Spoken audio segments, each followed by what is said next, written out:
Bismillahirrahmanirrahim. Assalamualaikum warahmatullahi wabarakatuh. Alhamdulillah wa syukurillah.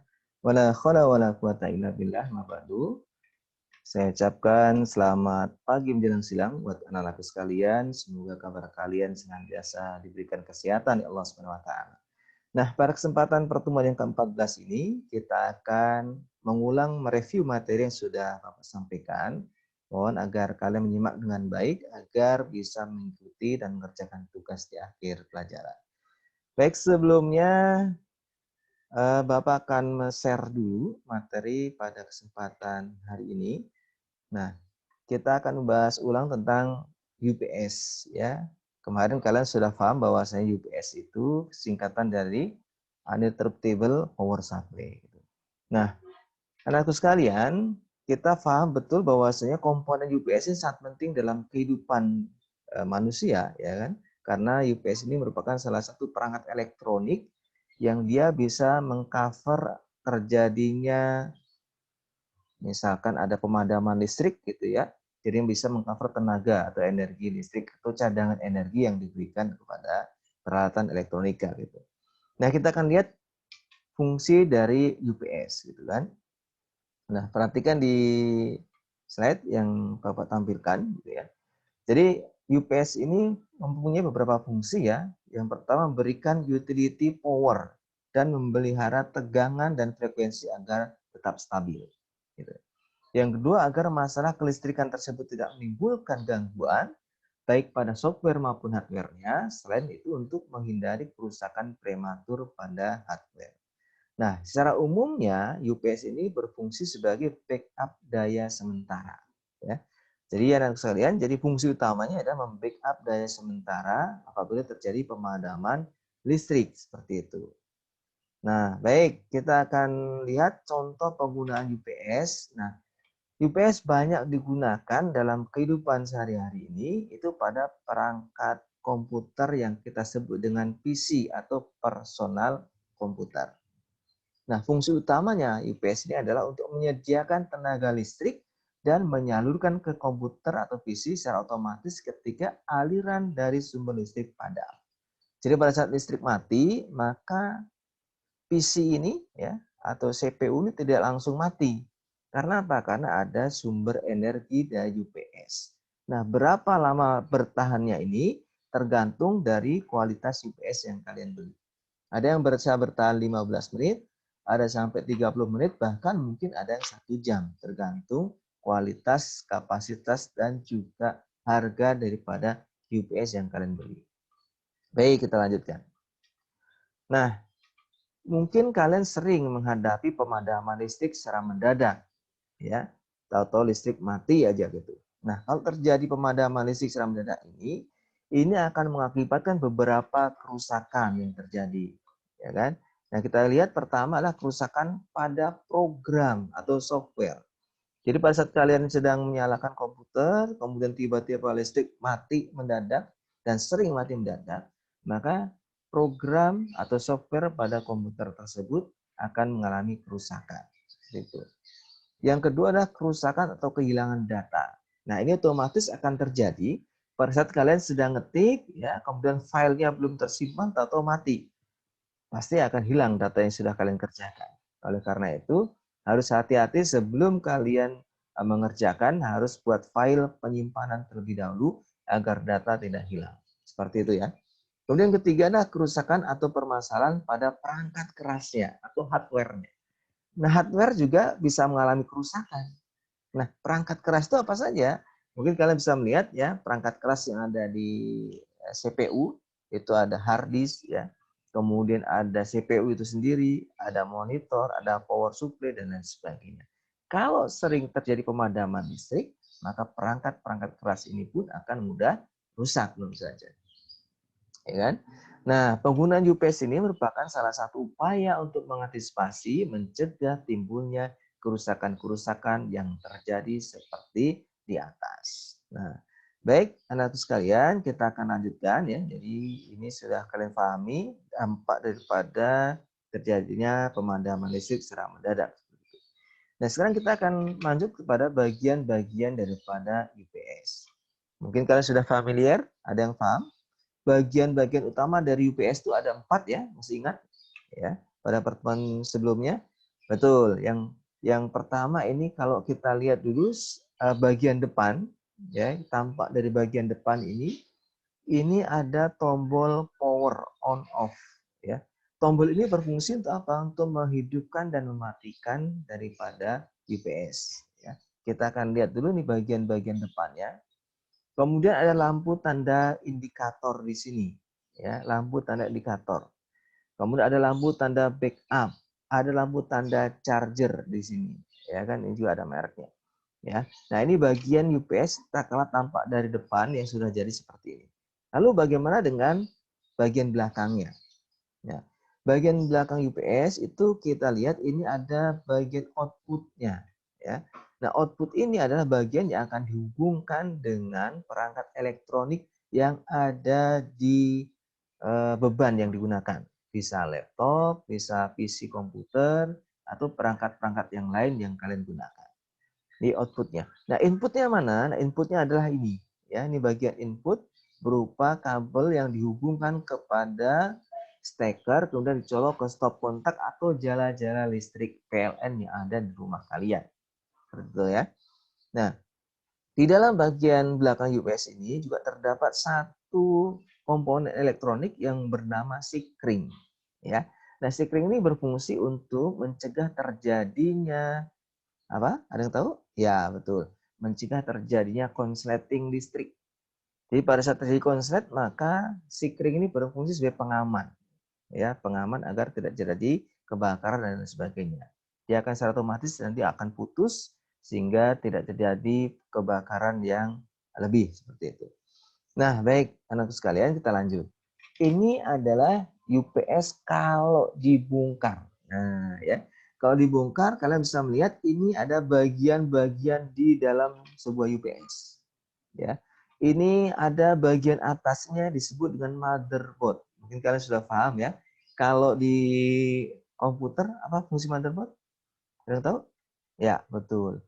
Sebagai alat untuk meletakkan komponen-komponen elektronika yang ada di bagian UPS. Ya.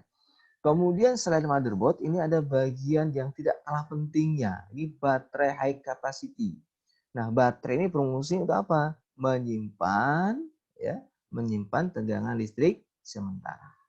Kemudian ada lagi komponen yang utama di sini, ada transformator atau transformer. Seperti itu ya. Baik, kita kembali ke bagian-bagian utama daripada UPS ya. Nah, kalau dilihat dari gambar tadi, dari pertama sampai gambar terakhir pada saat UPS kita bongkar, maka kita akan menemukan ada 4 komponen utama di dalam UPS itu. Yang pertama ada rectifier charger. Ya, rectifier charger. Yang kedua adalah inverter. Yang ketiga adalah baterai dan yang keempat adalah transfer switch ya, transfer switch. Nah, kita akan bongkar satu persatu apa itu rectifier charger, apa itu inverter, apa itu baterai dan apa itu transfer switch. Baik, kita mulai dari pertama rectifier charger. Nah, mungkin kalau kalian suka mendengar kata charger, maka tidak asing lagi. Charger ya yang dipakai ngecas HP itu namanya charger ya. Jadi tidak jauh beda. Karena bagian ini merupakan rangkaian yang dipakai untuk penyiaran dan pengisian baterai. Pengisian baterai berarti ngecas. Nah, rangkaian blok rectifier charger ini akan menyuplai daya yang dibutuhkan oleh inverter dalam kondisi beban penuh dan pada saat itu juga dapat mempertahankan muatan di dalam baterai. Nah, selain itu, blok ini harus mempunyai kemampuan mengalirkan daya output sebesar 125 sampai 130%. Nah, begitu ya. Jadi intinya rectifier charger ada bagian yang berfungsi untuk mengecas, mengisi baterai yang ada pada UPS. Oke, kita lanjutkan. Nah, perhatikan. Ini diagram blok daripada rectifier charger. Ya kan? Nah, rectifier charger ini ya komponennya ada di dalam sini ya. Ini diawali dari komponen yang paling gede yang kita sebut dengan transformator atau trafo. Nah, trafo ini berfungsi apa? Menurunkan arus dan tegangan listrik dari AC 220 volt menjadi DC 12 volt, 24 volt dan seterusnya. Ya. Nah, dari bagian trafo ini, ya ini trafo 5 ampere ya. Kemudian akan disearahkan oleh komponen yang bernama apa nih?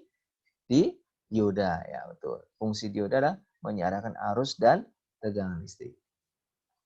Kemudian hasil daripada tegangan yang sudah disearahkan oleh dioda ini akan difilter kembali ya dengan menggunakan komponen kapasitor dan transistor ya. Transistor di sini dan juga IC yang ada di sini LM7812. Nah, setelah semuanya diberikan penyearahan, kemudian distabilkan, maka akan dikeluarkan output yang keluar di sini adalah berupa tegangan DC 12 volt.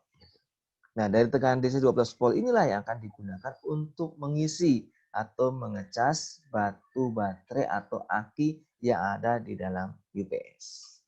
Baik, kita lanjutkan.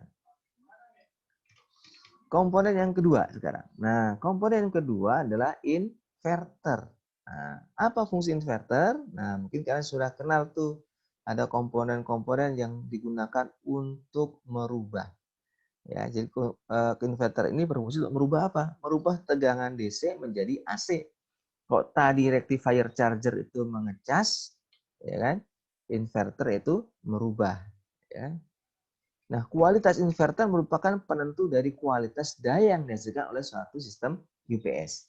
Inverter berfungsi merubah tegangan DC dari rangkaian rectifier charger yang sudah tersimpan di dalam batu baterai menjadi tegangan AC yang berupa sinyal sinus setelah melalui pembentukan gelombang dan rangkaian filter. Nah, tegangan output yang dihasilkan harus stabil, baik amplitudo tegangannya maupun frekuensinya. Nah, di storage yang rendah tidak terdapat tegangan transient. Nah, kita akan lihat nih bagian inverter. Ini komponen inverter. Kalau kalian mencari di pasaran, itu akan menemukan komponen seperti ini. Ini fungsi inverter merubah, ya, mengubah tegangan DC menjadi tegangan AC sehingga dapat digunakan pada beban AC. Nah, ini kalian lihat di dalamnya kalau dibongkar, ini ada komponen lagi yang namanya trafo, ya, trafo penguat. Kemudian dirubah lagi dengan dioda, kemudian ada resistor, ada transistor, baru kemudian outputnya menjadi tegangan AC. Ya kan? Baik, kita akan lanjutkan. Nah, pada bagian ketiga, komponen ketiga kita sebut dengan sebutan batu baterai atau aki. Nah, batu baterai ini berfungsi untuk penyimpan daya listrik sementara. Nah, baterai menghasilkan arus searah DC dan memiliki banyak tipe. Ada baterai kering, ada juga baterai basah. Nah, kalau baterai kering itu tidak menggunakan cairan, ya, tapi menggunakan elektroda kering. Kalau baterai basah itu ada cairan elektroda yang kita harus setiap bulannya mengisi, ya, memastikan bahwasanya kondisi cairan tetap stabil. Gitu. Nah, baik, kita lanjutkan, anak-anak sekalian, pada komponen terakhir, yaitu saklar pemindah atau transfer switch. Nah, saklar pemindah ini dibedakan menjadi dua jenis, yaitu ada elektromekanikal dan statik. Nah, saklar elektromekanikal ini menggunakan relay, yang salah satunya, ya, salah satu terminal itu mendapatkan suplai tegangan dan yang lain dari sistem UPS ini. Nah, sistem saklar statik menggunakan komponen semikonduktor seperti SCR yang pernah kita bahas sebelumnya, ya kan? Nah, penggunaan SCR akan lebih baik karena operasi pemindahan yang dilakukan dengan SCR yang hanya membutuhkan waktu 3 sampai 4 milisecond. Sedangkan pada saklar elektromekanikal sekitar 50 sampai 100 milisecond. Jadi transfer switch ini akan lebih baik kalau kita menggunakan komponen SCR akan lebih cepat, gitu ya. Baik, kita lanjutkan. Ini adalah bentuk daripada transfer switch kalau dijual bebas di pasaran, ya. Tapi kalau di dalam UPS sudah include di dalam rangkaian di PCB atau motherboard daripada UPS tersebut. Nah, ini tadi yang Bapak sampaikan, inilah yang disebut dengan relay. Ya. Relay ini komponen utama elektronika yang dia berfungsinya untuk apa? Menjadi saklar otomatis. Ya. Jadi pada saat listrik padam, maka dia akan langsung menghidupkan UPS secara otomatis. Jadi relay inilah yang berfungsi. Ya. Jadi transfer switch pada UPS berfungsi sebagai saklar pemindah dari normal operation ke bypass operation dan sebaliknya dengan cara otomatis atau manual, gitu ya. Kita lanjutkan, anak sekalian. Nah, kita masuk kepada klasifikasi UPS. Nah, berdasarkan topologinya, UPS diklasifikasikan jadi 3 kategori. Ya. Yang pertama adalah passive standby atau offline. Yang kedua adalah line interaktif. Dan yang terakhir adalah double conversion atau online. Kita akan bahas satu persatu, anak sekalian. Mohon diperhatikan dengan seksama. Nah, ini bentuknya ya. UPS passive standby seperti ini, UPS line interaktif seperti ini, UPS double conversion seperti ini. Ya, kita akan buka satu persatu. Yang pertama ada UPS passive standby. Apa fungsinya? Yang pertama mensuplai listrik secara otomatis ketika sumber listrik tiba-tiba padam. Jadi pada saat listrik mati, maka fungsi dia adalah mensuplai listrik secara otomatis. Nah, yang kedua adalah mengatasi penurunan tegangan dan lonjakan listrik, namun tidak menangani naik turunnya frekuensi. Ya, jadi menangani penurunan tegangan. Jika tegangan turun, maka dia akan menaikkan. Kalau tegangan naik, maka dia akan menurunkan. Seperti itu ya, secara garis besarnya. Baik, kita lanjut. Yang kedua ada UPS line interaktif. Nah, fungsinya sama dengan UPS yang pertama ya, jadi mensuplai listrik secara otomatis ketika sumber listrik tiba-tiba padam, gitu. Cuma ada lebihnya di sini. Apa lebihnya? Ya, dia mampu mencegah pengaruh buruk akibat konsleting. Jadi kalau terjadi konslet, maka dia mampu untuk meredam konslet tersebut, efek daripada konslet tersebut. Kemudian mengatasi atau mentoleransi naik turunnya tegangan listrik. Jadi mampu menstabilkan tegangan juga. Kalau tegangan turun dia menaikkan, tegangan naik dia menurunkan. Ya, oke, paham ya? Kita lanjutkan yang ketiga terakhir, UPS double conversion. Nah, fungsinya sama, itu mensuplai listrik secara otomatis ketika sumber listrik tiba-tiba padam.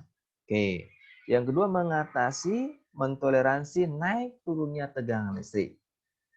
Ya, kemudian terakhir kemampuan untuk melindungi dan mensuplai daya lebih terjamin dibandingkan kedua jenis UPS sebelumnya.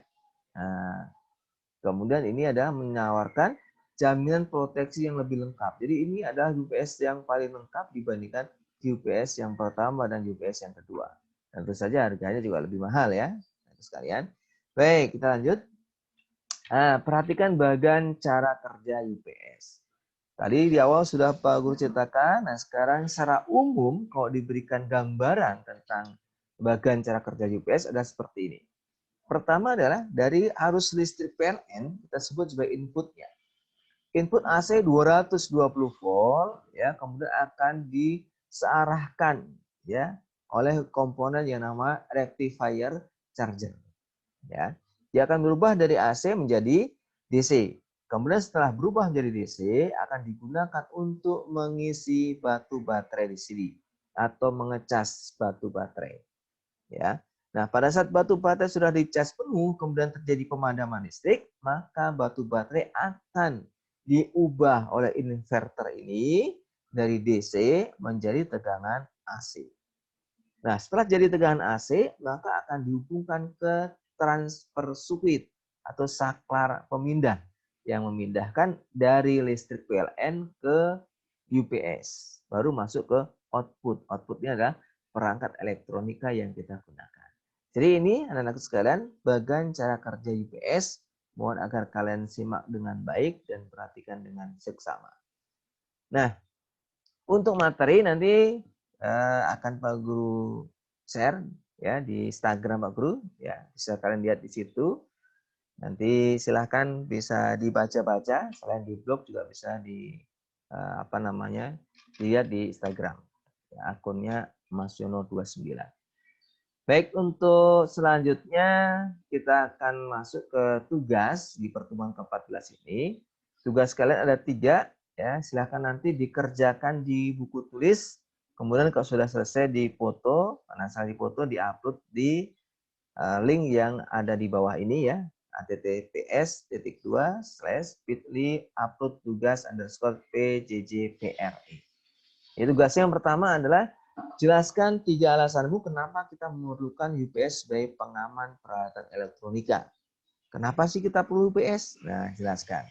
Yang kedua, gambarkan bagan cara kerja UPS dan jelaskan cara kerja UPS-nya tadi. Ya, yang tadi Pak Guru jelaskan gambarnya, kemudian kalian jelaskan cara kerjanya bagaimana. Yang terakhir, sebutkan jenis kerusakan yang terjadi pada peralatan elektronika jika terjadi pemadaman listrik secara mendadak. Nah, baik, mungkin ini ya yang bisa Pak Gus sampaikan pada pertemuan ke-14 ini.